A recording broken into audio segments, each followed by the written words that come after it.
정몽규 취임 후 보조금은 11년간 3배 늘었습니다.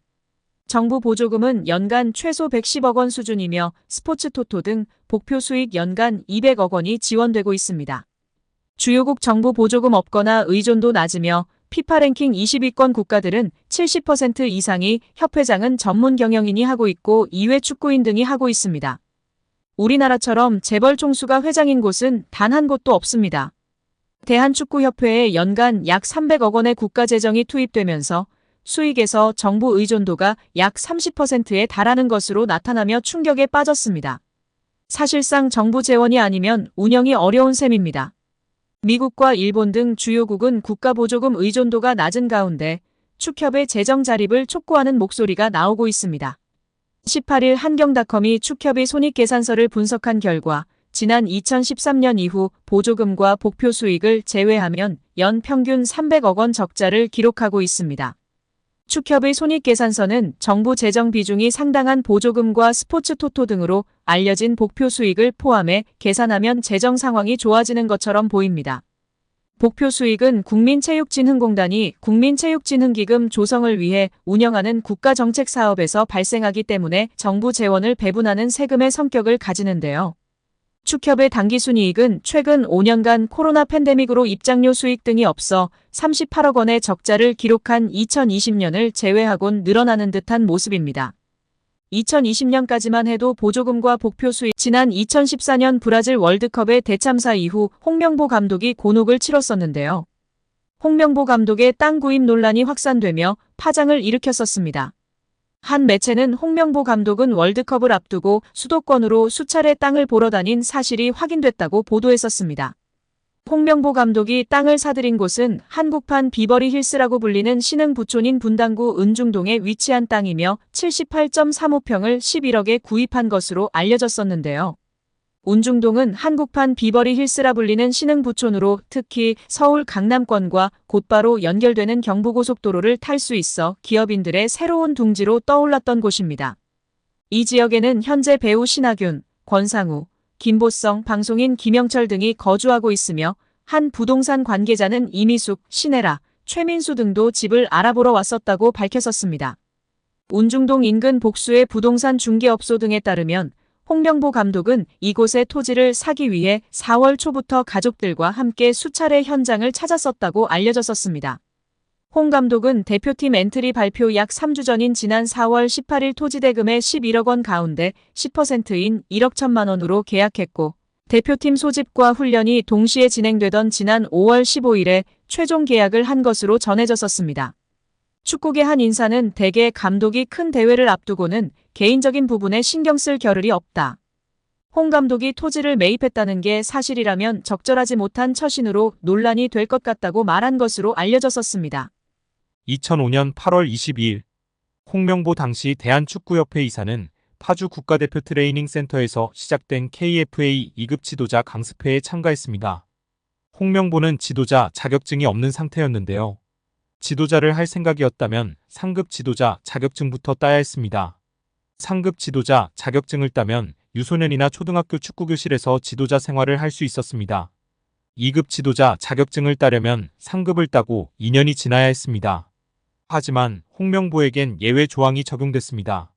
협회는 국가대표팀에서 A매치 20경기 이상을 소화하거나 K리그 100경기 이상 출전한 경력자들에 한해서는 상급 지도자 자격증 없이 바로 2급 지도자 자격증을 딸 수 있게 했습니다. 2005년 9월 26일 협회는 딕 아드보카트 한국 축구 대표팀 신인 감독을 보좌할 코치 중 한 명으로 홍명보를 택했습니다.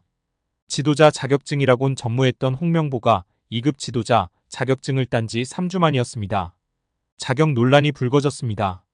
2급 지도자 자격증을 보유한 자는 중학교나 고등학교 팀만 지도할 수 있었는데요. 당시 KFA 규정에 따르면 대한축구협회 1급 지도자 자격증이나 아시아축구연맹 A급 지도자 자격증을 취득한 자만 대표팀 지도자로 일할 수 있었습니다. 협회는 당시 지휘권을 갖지 않는 보조 지도자 역할이기 때문에 홍명보 코치의 1급 자격증 취득 여부는 크게 문제될 것이 없다는 입장이었습니다. 지도자 경력이라곤 지도자 수업 3주뿐이었던 홍명보는 국가대표팀 코칭 스태프에 합류한 역사적인 사건이었습니다. 홍명보는 국가대표팀 코치를 맡은 지 1년이 채 지나지 않아 2006 독일 월드컵을 치렀습니다. 홍명보에게 국가대표팀 코치로 지도자 생활을 시작해 월드컵을 경험하는 데까지 필요했던 시간은 단 9개월이었습니다. 누군가는 평생의 꿈이 될 수 있는 월드컵을 경험하는데 홍명보는 속성 자격증 취득부터 돈으로 살 수 없는 월드컵 코치 경험까지. 정말 대단합니다. 이후에도 홍명보는 탄탄대로였습니다. 홍명보는 2006 독일 월드컵 후에도 국가대표팀에 남았는데요.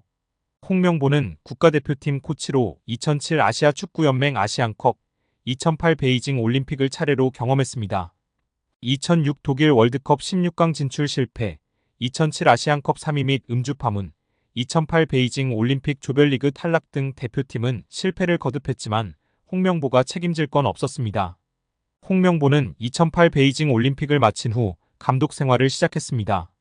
많은 축구 팬들이 알고 계신 것처럼 2010 광저우 아시안게임에서 한국은 한 수 아래로 평가받았던 UAE와의 준결승전에서 연장 접전 끝에 0대1로 졌습니다. 한국은 이 대회에서 3위에 머물며 홍명보의 경질이 예상되었습니다. 그러나 놀랍게도 홍명보는 경질되지 않았습니다. 아시안게임은 금메달이 아니면 의미가 없는 게 분명했고 지난 2002년 부산 아시안게임에서 3위를 한 박항서 감독이 경질되었던 사례가 있기에 명분은 차고도 넘쳤습니다. 그러나 협회는 홍명보를 경질하지 않았습니다. 심지어 2014년 브라질 월드컵에서는 본선 1승도 거두지 못하고 탈락했는데도 협회는 재신임을 발표했었습니다. 결국 따라서 홍명보의 연봉은 최소 20억에서 최대 30억 원 수준이라는 것인데요. 월드컵 이후 아시안컵까지 계약을 장기간 맺었습니다. 다만 월드컵 종료 후 중간평가를 갖기로 되어 있으나 경질한다 한들 남은 계약 기간 보존 금액하면 최소 30억 원이겠고 홍명보뿐 아니라 외국인 코치 2명도 생각하면 60억 원 이상이 나가겠네요. 정말 최악인 것 같습니다. 경질 없이 가도 홍명보 30억 원의 외국인 코치들까지 하면 연 60억 원 이상씩 나가는데 대체 왜 캐나다를 이끌고 코파 4강까지 간 제시마치를 안 잡았고 바로 프리미어리그 승격을 코앞에서 놓친 바그너 그리스로 유로를 아쉽게 못 나간 포엣을 버리고 홍명보인지 당최 이해가 가질 않습니다. 정말 최악입니다. 축협. 반드시 책임을 져야 할 것입니다. 지금 당장 말입니다. 결국 홍명보 감독은 10년 만에 대표팀에 돌아옴과 동시에 외국인 지도자 버금가는 대우도 받습니다. 이임생 이사는 연봉 등 세부 계약 조건에 대해서는 밝힐 수 없지만 이제 한국 지도자들도 외국인 감독 못지않게 대우를 받아야 한다는 생각이라면서 외국인 지도자에 뒤지지 않는 계약을 체결했다고 전했습니다. 홍명보 감독은 지난해 울산과 프로스포츠 최고 연봉인 10억 원의 3년 재계약을 맺은 것으로 알려졌는데 대표팀을 맡으면서 더 많은 연봉을 수령할 것으로 보입니다. 직전 클린스만 감독의 연봉은 약 30억 원, 벤투 감독은 약 19억 5천만 원의 연봉을 받았기 때문에 최소 20억 원이고 최대는 30억 원 수준으로 예상받고 있습니다.